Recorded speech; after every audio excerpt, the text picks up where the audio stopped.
안녕하세요. 오늘도 사연살롱을 찾아주셔서 감사합니다. 저는 10년 동안 마음고생 실컷 하고 이혼하고 나서 비로소 진정한 행복을 만끽하며 사는 40대 돌싱이자 초등학교 다니는 딸을 키우고 있는 엄마입니다.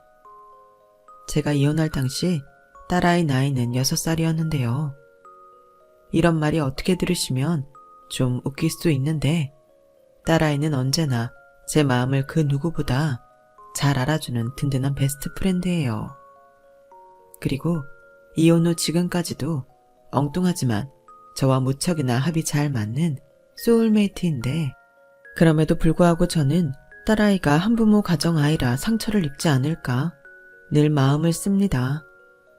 제가 제 행복을 위해 이혼을 선택한 것과 아이가 어쩔 수 없이 한부모 가정에서 사는 건 별도의 이야기니까요. 하지만 엄마가 행복해야 아이도 행복하다고 믿어서 저는 과감하게 이혼을 선택했는데, 아이러니하게도 저는 남편 때문에 이혼한 건 아니었어요. 남편하고는 딱히 좋지도 않았지만 그렇게 이혼을 할 만큼 문제가 있던 것도 아니었거든요. 하지만 남편보다도 시어머니라는 분이 상상을 초월하는 분이라 저는 이혼할 수밖에 없었고, 저는 지금도 제가 이혼으로 그 지옥을 탈출했다고 생각해요. 그만큼 저희 시어머니는 제가 만난 사람 중에 가장 이기적이고 악독하신 분이셨는데, 이혼하고 보니 제가 무려 10년이나 참았더군요. 10년이면 강상도 변하는 세월인데 남편은 어쩐지 저보다는 시어머니 편이었어요. 그때 느꼈죠. 10년을 살든 20년을 살든 이 남자랑은 살아봤자 무의미하다는 것을요. 하지만 저는 어리석게도 남편에게 마지막까지 기다렸고, 남편은 끝내 제가 아닌 시어머니를 선택했어요. 아이를 위해서라도 시어머니와 연을 끊고 우리끼리만 멀리 가서 살자고 몇 번이나 말했는데, 남편은 아이의 아빠, 제 남편보다 시어머니의 아들을 포기할 수 없다고 했죠. 솔직히 그때는 너무 충격적이었어요. 부모도 중요하지만 자식이 더 중요하다고 저는 생각하거든요. 그래서 남편한테 오만정이 떨어졌죠. 제 딸아이가 너무 불쌍하잖아요.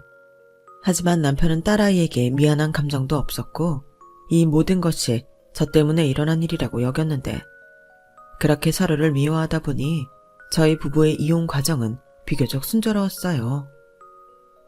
대신 정작 저희 이혼의 결정적인 원인 제공을 하신 시어머니는 절대 이혼은 안 된다며 난리를 치셨죠.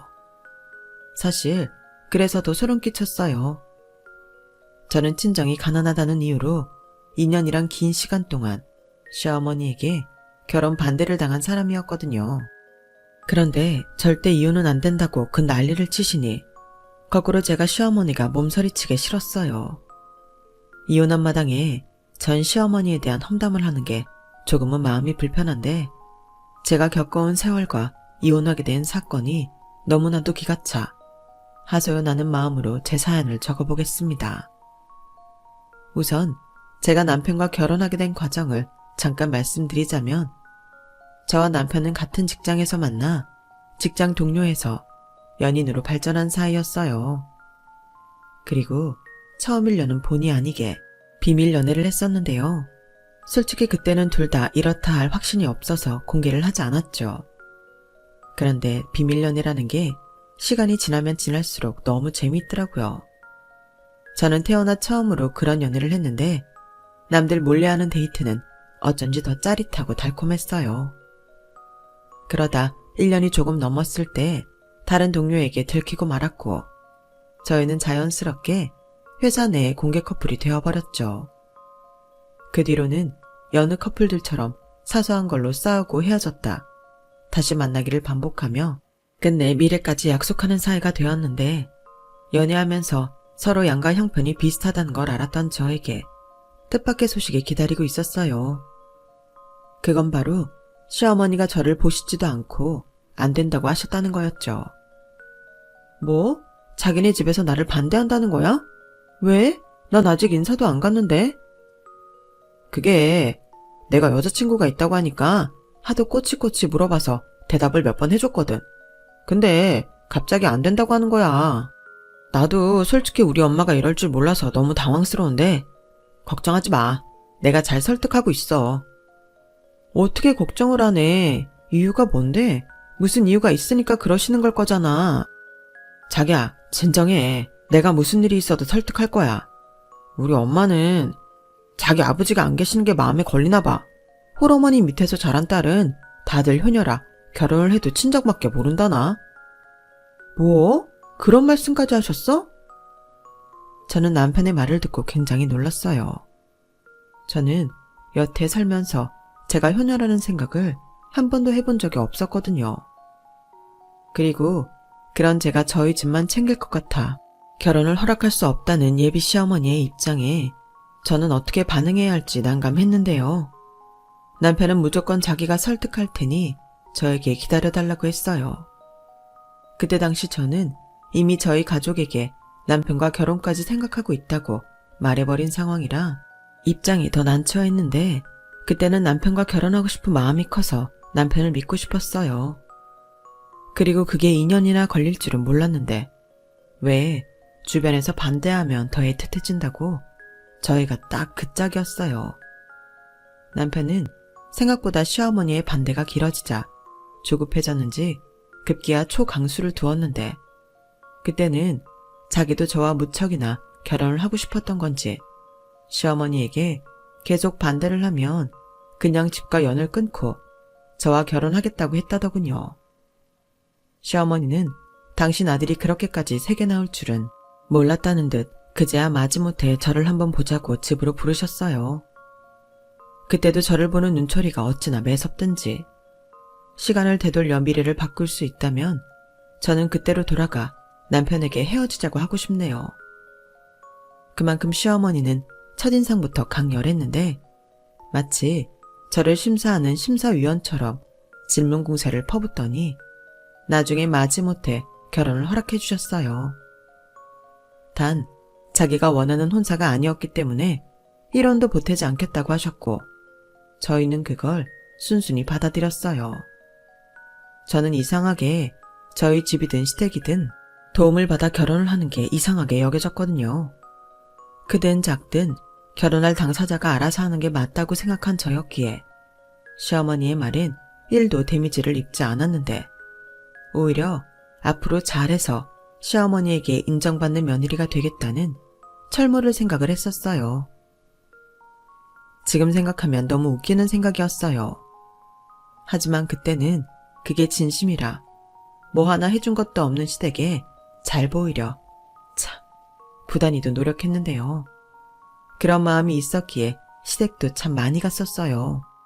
그리고 자처해서 그 집 집안일은 제가 다 했는데 아마 그래서 저를 더 우습게 봤던 게 아닌가 싶네요. 저는 시댁이나 친정이나 비슷한 수준이라고 생각하지만 시어머니는 저희 친정이 당신 집보다 훨씬 차이나게 못 산다고 생각하셨고 그래서 제가 기를 쓰고 당신 아들이랑 결혼했다고 생각하셨는데 지금 생각해도 너무 어이없어요. 당시 시아버님이 직장이 있어 월급 생활을 하셨다지만 남편과 시동생이 주는 생활비가 없으면 당장 생활이 힘들었거든요. 시댁엔 이래저래 쌓인 빚이 있었어요. 게다가 시어머니는 비싼 것이 좋은 거, 싼 게 비지떡이라는 고정관념도 있으셔서 뭐 하나 아끼는 법이 없는 분이셨는데 그런 시어머니 눈에는 검소하고 알뜰한 것이 미덕이라고 여기는 저와 저희 친정이 하찮게 보였나 보더라고요. 거기에 설상가상으로 도련님이 대기업에 다니고 집안이 잘 사는 여자와 결혼하게 되면서 저는 찬밥에서 아주 쉰밥 신세가 되었는데 동서는 나쁜 사람은 아니었지만 저는 동서 때문에 차별과 서러움을 느껴야만 했어요. 지금 생각하면 미안하기만 한데 제가 속이 좁아 잘난 동서를 질투하고 미워했어요. 시어머니는 동서에겐 아가 예영지야 라며 다정하게 불러주셨는데 저는 단 한 번도 호칭으로 불러본 역사가 없었어요. 늘 야, 너 같은 날이 바짝 선 목소리로만 불렀는데 그렇게 불리는 날엔 여지없이 혼나기만 하는 날이었죠. 들어보면 딱히 제가 잘못한 것도 아닌데 시어머니는 그렇게 저만 잡으셨고, 남편은 처음엔 저 대신 화도 내고 중재도 하면서 중간 역할을 하려고 했지만, 이래서 집안에 여자가 잘 들어와야 하는 거야. 생전 지 엄마한테 싫은 소리 한 적 없던 우리 민수였는데 너랑 결혼하고 맨날 나한테 뭐라고 하지 않니? 이게 다 너 때문에 집안이 시끄러운 거다. 창피한 줄 알아. 그렇게 뒤에서 남편 조종하면 내가 모를 줄 아니? 라고 저에게 부메랑처럼 그 화가 돌아오니 남편도 나중엔 중간 역할을 그만뒀어요. 지 딴에는 그게 저를 위한다고 생각한 모양이었는데 그렇게 귀 닫고 눈 가리고 사니 나중엔 제가 힘든 것도 모르는 바보가 되어버렸죠. 그렇게 저는 점점 시댁에서 공짜로 막 부려먹는 만만한 존재가 되었고, 김장이나 명절엔 회사를 다니고 있던 저였는데도 당연히 휴가 쓰고 시댁 가서 죽어라 일하는 게 당연하게 되었어요. 그의 반면 동서는 하는 일도 없이 마지막에 제가 만든 음식만 얌체처럼 쏙쏙 가져갔는데, 어이없게도 그런 동서가 저 대신 대우와 이쁨을 한 몸에 받았어요. 정작 저는 제가 만든 음식인데도 아깝다며 못 가져가게 하셨는데 그때는 너무 화가 났죠. 저도 사람이잖아요. 하지만 시어머니는 제 얼굴이 불만에 가득 차도 전혀 신경 쓰지 않으셨고 오히려 걸핏하면 저희 친정 욕을 하셨는데 시어머니는 다 나쁜데 특히 그 입이 제일 문제였어요. 나이도 먹을 만큼 먹었으면서 해도 될 말과 하면 안 되는 말을 구별하지 못하셨거든요. 그래서 평소에도 생각 없이 저희 친정을 무시하는 말을 툭툭 하시곤 했는데 그 중에서 제가 제일 못 참는 건 돌아가신 저희 아빠에 대해 함부로 말하는 거였죠. 그건 정말 하면 안 되는 거잖아요. 하지만 저희 시어머니는 그런 것도 모르는 양반이었어요. 그나저나 네 아빠는 뭐가 급해서 그렇게 빨리 세상을 떠났다니? 내가 원래 사람을 좀 잘 보는데 상견례랑 결혼식 때 보니 네 엄마 관상이 남편 잡아먹을 상이긴 하더라. 네 아빠도 네 엄마랑 결혼 안 했으면 그렇게 일찍 죽지 않았을걸? 나는 네가 네 엄마 그런 팔자 닮았을까봐 너무 무서워. 소중한 내 아들 명 네가 다 잡아먹는 게 아닐까? 늘 전전긍긍 한다니까. 그러니 너 우리 아들 행여 다치거나 어디 병이라도 걸리면 내가 너 가만두지 않을 거야. 알겠어? 너 꼭 명심해라. 어머니, 아무리 저희 집에 마음에 안 드셔도 그렇지 그런 말씀을 저한테 하시면 어떡해요? 저희 엄마, 저희 아빠 아주 극진하게 대하셨어요. 두 분이 사이가 얼마나 좋았는데요. 그리고 그런 일은 없어야 하지만 왜 그이가 다치고 아프면 제 탓인가요? 어머니, 그건 너무 억지예요. 뭐? 억지? 너 지금 시애미 앞에서 너 할 말 다 했냐? 아, 이래서 가난한 집 애들은 가정교육이 엉망이라는 소리를 듣는 거야. 내가 오죽하면 2년이나 너를 반대했겠냐고. 그래도 네가 좋다고 한 결혼이니까 네가 듣기 싫어도 참아라. 이제 와서 내가 네 눈치를 본다는 건 말이 안 되는 일이잖아. 시어머니는 이렇듯 도무지 대화가 통하지 않는 사람이었어요. 그러니 그런 시어머니를 상대하느라 제 몸과 마음은 골병이 들어가고 있었고 한 번은 너무 힘들어서 남편에게 이야기를 했는데 남편은 건성으로 우리 엄마가 좀 그렇잖아. 자기도 알면서 그래. 그냥 한쪽 귀로 듣고 한쪽 귀로 흘려. 라고 하더군요. 저는 그때부터 남편에게 정이 떨어지기 시작했어요. 하지만 세상은 제 편이 아니었던 건지 그때 저는 딸아이를 임신하고 있었고 친정엄마와 남동생이 걱정하는 게 싫어 이혼 생각은 하지도 못했는데요. 그렇게 미련하게 참다 보니 이건 아니다 싶어 제 살 길은 제가 찾아야겠다고 생각했어요. 그래서 더 이상 만만한 며느리가 되지 않으려 예전처럼 시댁에 자주 가지도 않았고 시댁에 가서도 제 할 도리만 끝나면 더는 볼 일 없다는 듯 집에 와버리곤 했는데 시어머님은 그런 저를 아주 못마땅해 하셨어요. 그렇게 예뻐 죽겠는 작은 며느리가 있는데도 시어머니는 저를 부르지 못해 안달이셨어요. 그리고 저도 오기가 나서 대립하기를 몇 차례 했는데 그러면 그 못된 심보로 교묘하게 제 친정 흉을 봐 제 속을 뒤집어 놓으셨죠. 아, 뭘 하나 사려고 해도 안 오른 게 없네.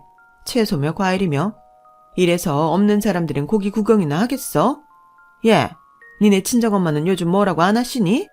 물가가 올라서 돈 없다고 징징거리지 않으시냐고. 너 행여 네 친정에 돈 갖다 바칠 생각은 하지도 마라. 내 사전에 그런 꼴은 절대 못 본다. 내가 이래서 사실 너네한테 뭘 해주고 싶어도 못 해주는 거야. 네가 네 친정에 홀랑 빼돌리면 어떡하니? 저는 점점 심해지는 시어머니의 모욕에 더는 참지 않았어요. 오는 말이 고와야 가는 말이 고운 건데 오는 말이 저 따위니 저도 똑같이 돌려드렸죠. 그러자 시어머님이 불쾌하다는 듯 당신 얼굴에 불독살을 실룩거리셨는데요. 어머니, 말이 심하시네요. 저희 친정이 뭐 거지예요? 저희 엄마, 저희 아빠가 남겨주신 재산으로 알뜰살뜰 잘 살고 계세요. 그리고 제 동생이 주말이면 엄마 모시고 가서 좋은 거 많이 사드리는데 잘 알지도 못하시면서 왜 말을 그렇게 함부로 하세요? 저 너무 기분 나빠요. 그리고 이렇게 이야기가 나와서 드리는 말인데 저랑 그이랑 같이 번 돈에서 어머니는 생활비며 용돈이며 다 받으시는데 저희 엄마는 안 돼요? 저희 엄마는 오히려 제가 드린다고 해도 받지 않으시는 분이시지만 이건 너무 불공평하잖아요. 어머, 얘 말하는 것 좀 봐. 아주 시애미를 잡아먹겠네. 내가 너 이럴까봐 우리 집에 시집 못 오게 한 거야. 꼴에 없는 주제에 자존심만 있어서 네 엄마가 돈 준다고 해도 싫다고 했다고? 거짓말도 잘하네. 너 내 말 고깝게 듣지 말고 명심해. 원래 차이 나는 결혼하면 이 정도는 참고 사는 거야. 전 그런 각오도 없이 내 집에 시집을 왔니? 너 임신해서 그나마 내가 봐주는 건지는 알아. 알겠어? 도대체 뭘 봐줬다는 건지. 저는 오히려 그 말이 더 무서웠어요. 임신하지 않았으면 뭘 얼마나 더 하시려고. 원래도 싫었는데 점점 더 시어머니가 싫더라고요. 이젠 더는 인정받고 싶다거나 잘 지내고 싶은 마음 같은 건 사라진 지 오래였어요. 그렇게 저와 시어머니는 점점 견원지간처럼 앙숙이 되어갔는데요. 시어머니가 불편해지니 시댁도 가고 싶지 않더라고요. 몸도 무겁겠다 이 핑계 저 핑계 대며 시댁에도 가지 않았죠. 그러면서 내심 아쉬우면 사랑하는 작은 며느리 부르시겠지 하고 생각했는데요. 그렇게 지내길 몇 개월, 제가 출산을 하고 얼마 지나지 않아서 도련님이 동서에게 이혼당할 직전이라는 소리를 듣게 되었어요. 알고 보니 제가 임신하고 시어머님이 동서에게 은근히 손자를 낳아달라고 이야기를 하신 모양이더라고요. 그런데 동서는 결혼 전에 이미 아이 없이 살기로 도련님과 합의를 했다고 거절했고 시어머니는 그런 게 어딨냐며 시집을 왔으면 며느리는 응당 손자를 낳아야 하는 거라고 혼을 내셨는데 동서가 그걸로 도련님과 갈등을 겪으면서 사이가 나빠졌다고 하더군요. 거기에 도련님이 자기는 원래 아기를 좋아해서 아이를 낳고 싶었다며 결혼 전 약속까지 어기려 하자 거기에 학을 뗀 동서가 일방적으로 이혼 소송을 걸었는데 그제야 다급해진 시어머니와 도련님은 동서에게 뭐든 맞춰준다며 아주 바닥에 납작 엎드려 빌었다는 후문이 있었죠. 하지만 마음이 차갑게 식어버린 동서는 자신의 뜻을 굽히지 않았고 그렇게 도련님은 이혼남 신세가 되었는데요. 솔직히 저도 동서 입장에서 도련님과 결혼을 유지할 이유가 없다고 생각했어요. 임신이라는 건 원래 당사자 의사가 제일 존중받아야 한다고 생각하거든요. 거기에 연봉도 집안 재산도 동서네가 훨씬 많았으니 아쉬운 건 동서가 아닌 도련님과 시어머니셨고 이혼 소송이 끝난 후에도 시어머니는 동서에게 미련이 남아 동서 마음을 돌리려 무진장 애를 쓰셨어요. 하지만 그건 오히려 역효과만 불러왔고 시어머니는 둘째 아들에게까지 버림받는 신세가 되었는데요. 그래서 그런지 시어머니는 당신 큰 아들이자 제 남편에게 집착을 보이셨어요. 저희가 전세 계약이 끝나 이사를 가야 하는 시점에는 무조건 시댁 근처로 와야 한다고 고집을 피우시기도 했는데 돈 한 푼 보태주지도 않으시면서 그런 주장을 하시니 저도 싫었죠. 그래서 일부러 시댁과 멀리 떨어진 동네로 이사를 갔고 시어머니는 눈물까지 흘며 자기는 아들과 손녀가 너무 보고 싶어 못 살 거라고 하는데 저는 전혀 동요하지 않았어요.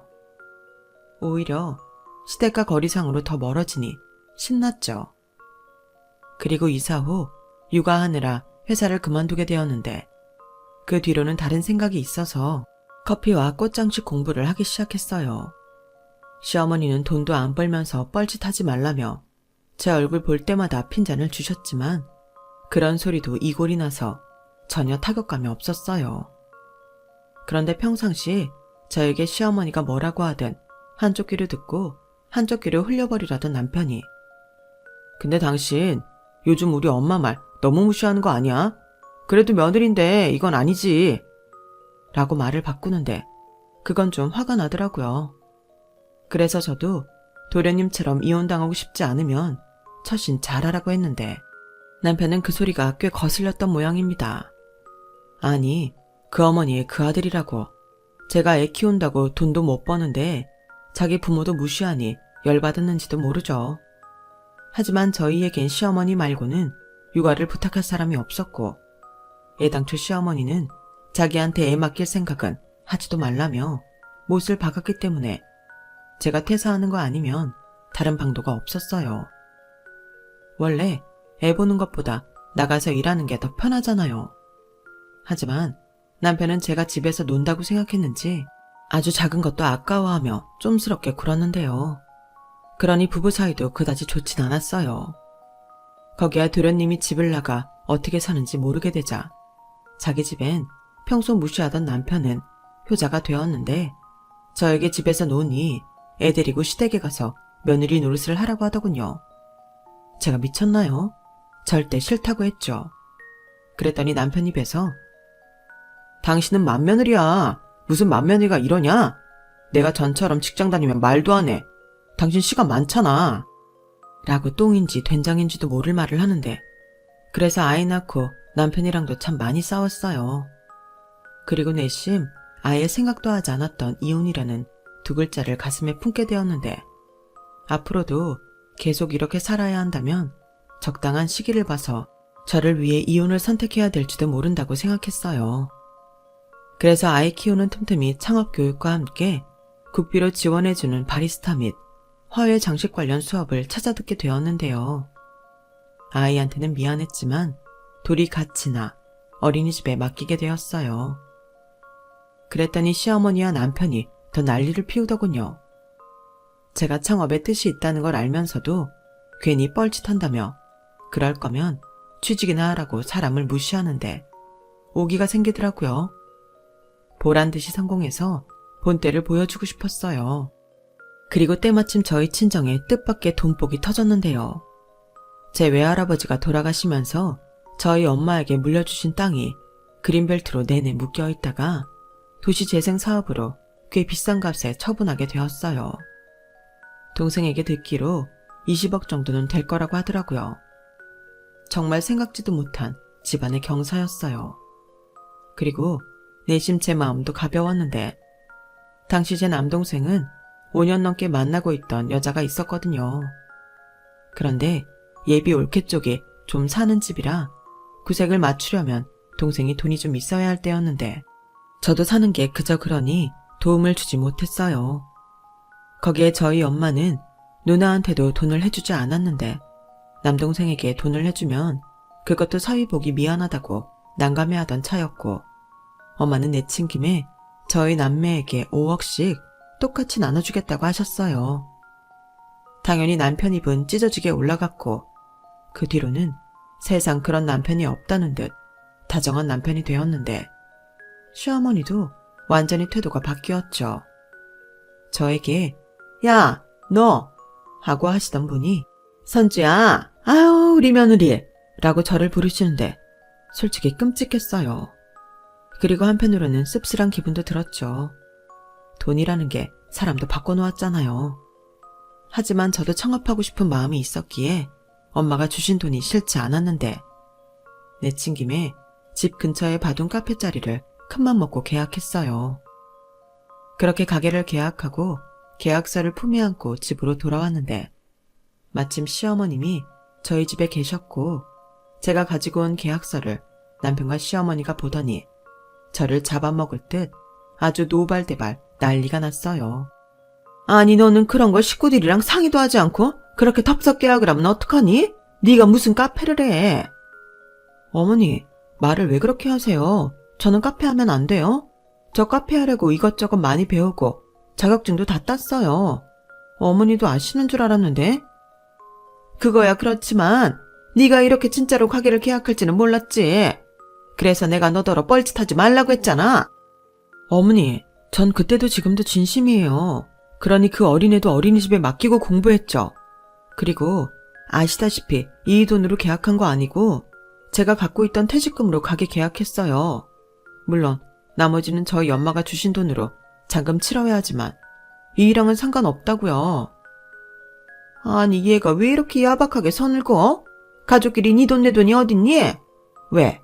니네 친정이 돈 좀 생기니까 우리가 우스워?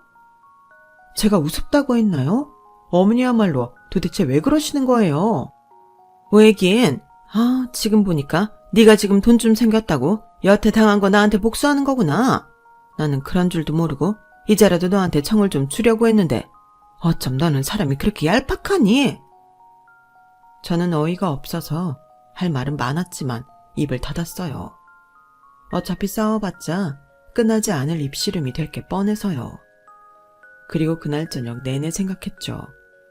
누가 할 소리를 지금 자기 입으로 하는 건지.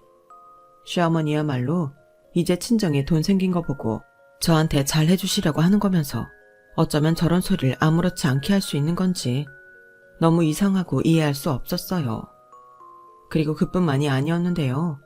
남편에게 제 동생 결혼 이야기를 들으셨는지 한참 가게 오픈 준비로 바쁜 저에게 찾아와 예비 옳게 될 사람 댐댐이가 어떠냐며 돈 보고 접근한 거 아니냐고 입에 거품을 무셨어요.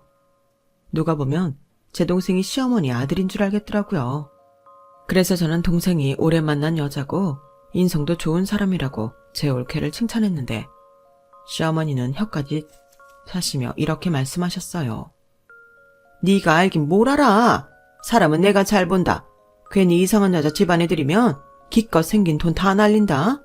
그만큼 집에 새 식구 들이는 건 큰일이야. 우습게 생각할 일이 아니라고. 제가 언제 또 우습게 생각했다고 그러세요. 제 옳게 될 사람은 이미 오래전부터 알고 지내서 괜찮은 사람이라고 말씀드린 거예요. 오히려 올케네 집이랑 저희 친정이 차이가 많이 나서 여태 기다려준 게 고마울 지경인데 그런 말씀 좀 불쾌하네요. 어머님이야말로 제 옳게 될 사람 못 보셨잖아요. 하기사 어머니는 저 보기도 전에 박대하신 분이니 하루 이틀 일은 아니네요. 뭐? 너 지금 여태 그 일로 꿍해 있는 거냐? 나는 니네 집이 걱정되니까 그렇지. 사돈지간이라도 가족이라면 가족이잖아. 그런데 니네 집은 아버지도 없고 엄마 혼자 계신데 내가 얼마나 걱정이 되겠니?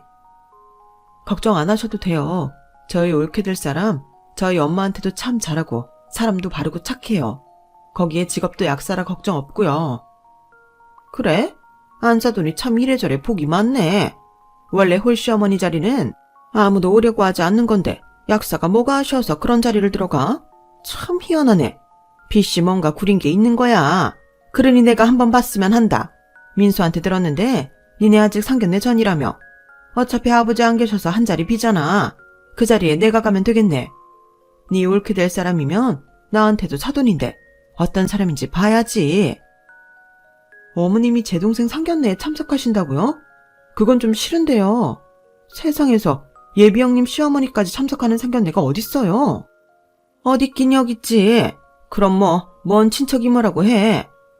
저는 시어머니의 말도 안 되는 고집에 혀를 내둘렀어요. 그리고 끝까지 싫다고 안 된다고 단호하게 거절했는데요. 그러자 당신 꿍꿍이를 드러내시더군요. 예, 생각을 해봐라. 네 엄마가 늦게나마 돈복이 터졌는데 넌 장녀잖아. 그럼 상속을 받아도 네가 더 받을 수 있는 거 아니니? 근데 네 동생이 장남이라고 결혼까지 해버리면 넌 뭘 얼마나 챙길 수 있어? 거기에 머리 좋은 네 올케가 뒤로 싹 다 빼먹으면 그땐 넌 낙동갈 오리알 신세인 거야. 너 꼴랑 5억 받고 끝낼 거야. 어머니, 그거였어요? 5억이 왜요? 5억도 엄청 큰 돈이잖아요. 저희 친정엄마 재산에 1도 관심 없었어요. 그런데 5억씩이나 엄마가 주시니 감사한데요. 그리고 제 동생이 나중에 유산 상속을 더 받게 된다면 그땐 다 그런 이유가 있지 않겠어요? 저는 저희 엄마 의견 존중할 거예요. 얘가 이렇게 뭘 몰라요. 돈 앞에서는 원래 부모, 자식, 형제, 자매도 없는 거야. 그러니까 땡겨올 수 있을 때 한 푼이라도 더 땡겨와야 한다고. 네 동생 아직 장가 안 갔을 때가 기회야. 그만 좀 하세요. 어머니 참 이상하시네요. 그렇게 저희 친정 무시하시더니 왜 지금은 이렇게 제 친정에 관심이 많으세요? 저는 계속 말했지만 저희 친정 돈에 일절 관심 없어요. 시어머니는 제 말에 속이 타 죽겠다는 듯 연신 당신 손으로 덥지도 않은데 부채질을 하셨어요. 그리고 그쯤 하면 기분 나빠서 물러설 만도 한데 꿋꿋하게 당신 말을 들으라고 말을 돌리는 듯 하더니 생떼를 부리셨어요. 일단 네 마음은 잘 알았다. 그래도 한 명이라도 더 볼 수 있으면 좋은 거야. 사람 보는 눈이 다 똑같은 것 같지만 다르기도 하다고. 그냥 네가 우리 시어머니가 니네 엄마랑 친해서 같이 왔다고 해. 혹시 아니? 너랑 니네 식구가 내 덕을 보게 될지. 빚 좋은 개살구에 욕심만 가득해서 네 엄마 재산만 노린 불려시면 어떡하니? 절대 그럴 일 없어요. 그리고 저희 엄마랑 친하지도 않은데 그게 티가 나지 않겠어요? 저희 엄마도 불편하실 거고 괜히 헛물카지 마시고 그만하세요. 저는 제 동생 결혼에도 관여할 생각 없으니까요. 너는 어쩜 그렇게 생각이 짧니? 원래 새 식구라는 게 너무 잘 살아도 걱정, 너무 못 살아도 걱정인 거야. 일단 잘 산다고 했으니 너도 야무지게 받을 수 있는 건 받아야지. 넌 동생만 잘 살면 그만이야? 우리는? 저는 시어머니의 우리라는 말에 이건 또 뭔가 했어요. 제 동생이 결혼하는데 우리가 왜 나오죠? 그리고 제가 인상을 팍 쓰니 이내 시어머니는 자기 말에 자기도 민망한지 헛기침을 하며 이렇게 말했는데요. 나 이상하게 볼 거 없다. 너 시집 올 때를 생각해. 너 뭐 하나 들고 온 거 없잖아. 근데 이젠 친정에 돈도 생기고 네 동생은 부잣집 처리가 되는데 이제라도 만회를 해야지. 마침 내가 돈이 좀 필요한데 너 네 엄마한테 돈 5억 받았지? 그거 나한테 좀 줘라. 넌 네 엄마한테 또 받으면 되잖아. 저는 까독까독 계속 나오는 시어머니의 검은 속에 질려버렸어요. 사람이 어쩜 이리도 한결같고 욕심 많고 이기적인 건지 두 손 두 발 다 들겠더라고요. 그래서 제가 됐다고 꿈도 꾸지 말라고 나가시라고 등을 떠미니 돈이 급하긴 급한지 나중엔 우는 소리를 하기 시작하시더군요. 내가 네 시아버지 몰래 돈 사고 친 게 있단 말이야. 나 그거 안 메꾸면 네 시아버지한테 쫓겨나. 그냥 이참에 네가 내 빚 갚아준다고 생각해. 그럼 이제부터 내가 너 구박도 하지 않고 잘해주마. 너 남은 인생 길어. 남은 인생 지금처럼 계속 구박받고 살래? 아니면 내 빚 갚아주고 예쁨 받고 살래? 어머니, 그냥 저는 이혼하고 편하게 살래요. 뭐? 이혼? 정말 해도 너무하시잖아요. 그렇게 온갖 구박 다 하시고 이젠 저더러 어머니 빚까지 갚으라고요? 저 어머니 빚 갚을 돈 없어요. 저 카페 오픈 준비하는 거 안 보이세요? 그러게 누가 너한테 카페를 하라고 했어. 그냥 얌전히 애 하나 키우고 살림이나 할 것이지. 이거 차려서 망하나 나한테 돈을 주나 똑같잖아. 아니요, 안 똑같아요. 어머니는 왜 그렇게 제가 하는 건 다 부정적이세요. 저 누구보다 잘할 자신 있어요. 무시하지 마세요. 얘 좀 봐. 지금 너 나한테 화냈니? 돈이 좋긴 좋구나. 내 앞에서 눈도 못 마주친 게 이젠 아주 이빨을 드러내네. 제가 왜 그렇게 살았는데요. 어머니 말대로 제가 가진 게 없어서 그런 줄 아세요? 저는요, 적어도 제가 잘하면 어머님이 저를 다시 봐줄 거라고 생각했어요. 노력한 거라고요. 그런데 어머니 어떻게 하셨어요? 동서 이혼하는 거 보고 뭐 느낀 것도 없으세요? 너는 왜 다 지난 얘기를 꺼내고 그래? 그건 내가 나쁜 게 아니라 걔가 나쁜 거야. 시집어 놓고 애를 안 낳을 거면 왜 결혼을 해? 그냥 혼자 살다 뒤지지. 어머님이 그러시니까 동서도 학을 뗀 거죠. 저는 그때 수빈이가 있어서 참은 거예요. 그리고 제가 선택한 가정이니까 그래도 끝까지 책임지고 싶었고요. 그런데 이젠 도저히 안 되겠어요. 참는 것도 한두 번이지 이젠 못하겠다고요. 그래서 너는 이깟 걸로 이혼을 한다는 거야? 너 나 지금 협박하는 거지? 아니요, 통보하는 거예요. 어머니 아들도 어머니 닮아서 이기적이라 싫고 이젠 제 행복 위해서 이혼이 답인 것 같거든요. 어머니도 생각해보세요. 제가 어머니한테 어떤 소리까지 들으면서 살았는지. 돌아가신 아빠 얘기며 저희 엄마 가난하다고 친정에 돈 갖다 두지 말라고 그러셨죠? 그런데 저희 집 그렇게 가난하지 않아요. 그러는 어머니는 얼마나 부자세요? 솔직히 어머니 내세울 재산 같은 건 없잖아요. 그러니까 여태 그이가 버는 돈에서 용돈 받으시고 저희 친정엄마 돈에 침 흘리시는 거 아니세요? 제발 스스로 부끄러운 줄 좀 아세요. 시어머니는 제 말에 뒤로 넘어갈 듯 온몸을 분노로 떠셨어요. 하지만 제 말에 그 어떤 대꾸도 하지 못하셨는데요. 당연하죠. 제가 한 모든 말엔 거짓이 없었으니까요. 그리고 저는 제가 뱉은 말에 책임이라도 지는 듯 남편에게 시어머니와 연을 끊고 저랑 딸애랑 살 건지 이혼을 할 건지 결정해달라고 했어요. 그러자 남편은 정색을 하며 무슨 그런 선택을 하냐며 저에게 화를 냈고 저는 진지하다고 결정하는 대로 알려달라고 말하고 그날로 짐을 싸서 아이랑 함께 친정으로 갔어요. 친정 엄마는 갑자기 온 저를 보고 놀라셨지만 그간에 있었던 제 이야기를 들으시고는 한참을 우시며 그렇게 살고 있는 줄 몰랐다고 저를 안아주셨어요. 엄마가 걱정하는 게 싫어 참고 살려고 했는데 엄마가 저를 안아주니 참았던 눈물이 폭포수처럼 쏟아졌고 저는 남편이 어떤 결정을 하든 행복해지겠다고 엄마에게 약속했죠. 그리고 그게 저에겐 저만의 카페를 운영하는 거였는데 그래서 온 마음과 신경을 써서 제가 꿈꾸던 카페를 만들었어요. 제가 원래부터 꽃집과 카페가 합쳐진 그런 아름다운 가게를 꿈꿔왔거든요. 물론 손이 너무 많이 가고 힘든 순간도 많았지만 몸은 힘들어도 마음은 행복하니 보람은 덤이더군요. 저는 그렇게 엄마의 주신 5억이란 큰 돈으로 꿈에 그리던 저만의 가게를 오픈했어요. 그리고 이젠 더 미룰 수 없어 남편에게 어떻게 할 건지 물었는데 남편은 정말 나더러 결정을 하라는 거야? 세상에 그런 선택을 하라는 마누라가 어딨냐? 찰윤이 끊겠다고 끊어져. 엄마한테 들었어. 엄마가 자기한테 빚 갚아달라고 했다며? 당신 그거 갚아주기 싫어서 이러는 거지? 당신이라는 여자도 참 그렇다. 며느리인데 시어머니 부탁도 못 들어줘? 엄마가 그랬다며 그거 해결해주면 앞으로 평생 예뻐해 주시겠다고. 그럼 된 거 아니야? 돈이야 있다가도 없고 없다가도 있는 건데. 뭐? 말은 바로 해. 물론 난 돈 때문에 그런 것도 아니지만 자기도 우리 엄마 돈 생기니까 콩고물 떨어질 줄 알고 나한테 잘했잖아. 어머님이 뭐라고 하셨는지 알아? 돈 앞에서는 부모 자식도 없고 형제 자매도 없는 거래. 그런 어머니가 하신 말을 나더러 믿으라고? 됐고 난 더는 이렇게는 못 살아. 당신이 선택을 못하겠다면 그냥 이혼해. 너는 엄마라는 사람이 수빈이 생각은 안 해? 왜 자기 이기심 때문에 수빈이를 이혼 가정애로 만들어? 저만 생각을 바꾸면 모두가 행복하잖아. 모두? 그 모두에 나도 있니? 난 여태 참았어. 10년을 참았다고.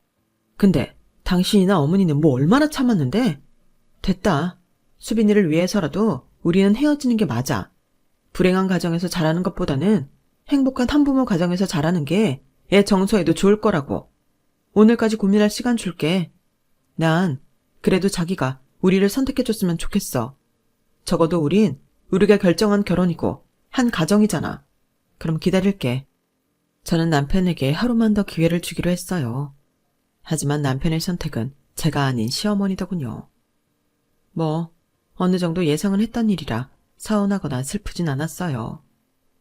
그저 좀 씁쓸하긴 했는데 그 뒤로는 덤덤하게 합의 이혼을 진행했죠. 모든 재산은 제가 반반씩 나누고 아이가 아빠를 보고 싶다고 하지 않는 한 만나지 않는 조건으로 양육비는 매달 20만 원만 받기로 했는데요. 마음 같아서는 당연히 더 받고 싶었지만 어떤 빌미도 만들고 싶지 않았어요. 연애할 때는 아니었지만 점점 무심해진 남편은 아이한테도 그다지 좋은 아빠는 아니었거든요. 그러니 딸애도 아빠를 찾는 일이 거의 없었기에 저도 없이 아이가 원하지 않는데 양육비를 많이 받았다는 이유로 딸애를 남편에게 보여주고 싶지 않았어요. 하지만 아이가 원하면 제가 아무리 싫어해도 아빠는 보여줘야 한다고 생각했기에 양육비를 최대한 적게 받는 걸로 합의를 했는데 시어머님이 난리가 나셨죠.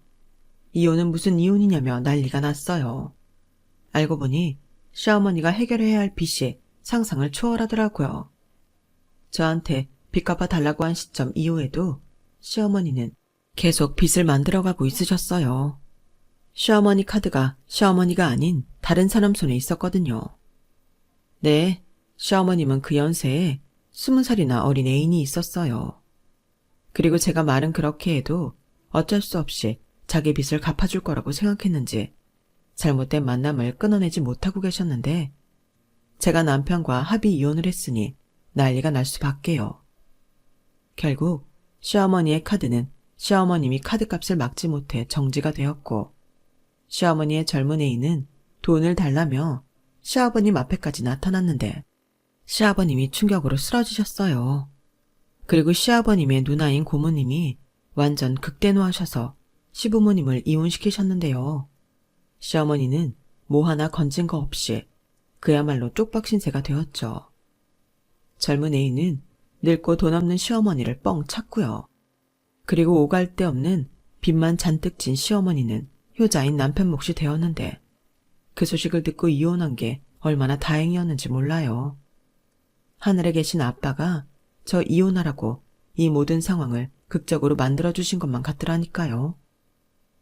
그 뒤 시어머니라는 여자는 무슨 낯짝인지 제가 일하는 카페까지 찾아와 자기 한 번만 도와달라고 했는데 저는 영업 중이기도 하고 좋은 말로 해서 돌아갈 위인이 아닌 걸 알아 바로 경찰에 신고했어요. 그리고 또다시 제 가게에 온다면 그때도 여지없이 신고하겠다고 강경하게 나가니 시어머니는 저더러 돈맛을 보더니 매정해졌다며 듣도 보지 못한 쌍욕을 하시고는 감사하게 내 눈앞에 나타나지 않으셨는데요. 그 점은 지금도 감사하게 생각합니다. 그 뒤 저는 그곳에서 장사를 잘 하다가 다른 신도시에 2호점을 오픈했어요. 그리고 현재는 2호점에서 일을 하고 있는데 이젠 친정엄마와 딸 이렇게 3대 모녀가 함께 삽니다. 여자 셋이 모이면 접시가 깨진다고 했는데 저희 셋은 모이면 항상 이야기꽃이 피어나요. 제 딸아이가 저와는 달리 애교도 많고 끼가 많아서 저랑 저희 엄마를 항상 웃게 해주거든요. 그렇게 웃다 보면 언제 저렇게 딸아이가 컸을까 뿌듯하기도 하면서 너무 빨리 자라는 것 같아 서운한 마음도 드는데 저희 엄마도 저를 보면 똑같은 마음이라고 하시더군요. 그리고 누구보다 제가 행복해졌으면 좋겠다고 하셨는데요. 저는 그런 저희 엄마가 안심하고 항상 웃으실 수 있도록 더 열심히 일하고 행복해질 예정입니다. 현재 카페 운영도 열심히 하고 있고요. 본점도 2호점도 커피며 꽂히며 매출도 잘 나오고 있어요. 제가 좋아하는 일로 돈도 버니 이제는 누구 눈치도 보지 않고 저희 엄마에게 용돈 드리며 그야말로 떵떵거리고 살고 있어요. 비록 결혼에는 실패했지만 가게도 잘 되고 예쁜 딸에 아직은 정정하고 건강하신 엄마까지 함께 있으니 제 인생도 나름 떵떵거릴 만큼 성공한 인생 아닐까요? 저는 돈이 많은 인생보다 행복지수가 높은 인생이 성공한 인생이라고 생각하거든요. 그런 기준이면 저 성공한 거 맞죠? 이젠 전남편이 된 그 남자는 시어머니 빚 갚아주는 게 힘든지 이제서야 시어머니와 연을 끊고 저와 합치고 싶다고 한동안은 매달렸는데 이젠 제가 그런 놈하고 살 이유가 없어서 뻘소리 하지 말라고 합니다. 아이만 아니면 연락처도 차단해버리고 모르는 타인처럼 살고 싶은데 그래도 내 아이의 아빠라 그것만큼은 안 하고 있어요. 그리고 그 남자는 제가 생각했을 때 절대 자기 엄마랑 헤어지지 못할 위인입니다. 그럴 수 있는 사람이라면 저를 10년 동안 그렇게 살게 하지 않았겠죠. 그리고 이제는 그 사람들 보란듯이 잘 살고 있는 제가 승리자인 것만 같아 사는 게 훨씬 신나고 재밌어요. 원래 진정한 복수는 누구보다 잘 먹고 잘 사는 거잖아요. 그래서 저는 앞으로도 그들보다 더 열심히, 더 행복하게 살아가고 싶습니다. 그리고 나중에, 아주 나중엔 전 남편과는 비교도 되지 않을 만큼 좋은 남자와 재혼하고 싶은 마음도 있는데요. 그때가 되면 저는 또 얼마나 행복한 사람이 되어 있을까요? 그날의 저를 상상하며 제 이야기는 여기서 마무리 짓도록 하겠습니다. 결국엔 자기 행복은 자기 손으로 쟁취하는 게 맞는 것 같아요. 여러분들도 여러분들 원하는 행복을 꼭 손에 넣으시길 바라며 지금까지 제 이야기 들어주셔서 대단히 감사합니다. 그럼 늘 건강하시고 행복하세요. 여러분, 사연 댓글에 응원과 현명한 조언 부탁드려요. 좋아요와 구독은 저에게 큰 힘이 됩니다. 오늘도 좋은 일 가득하세요.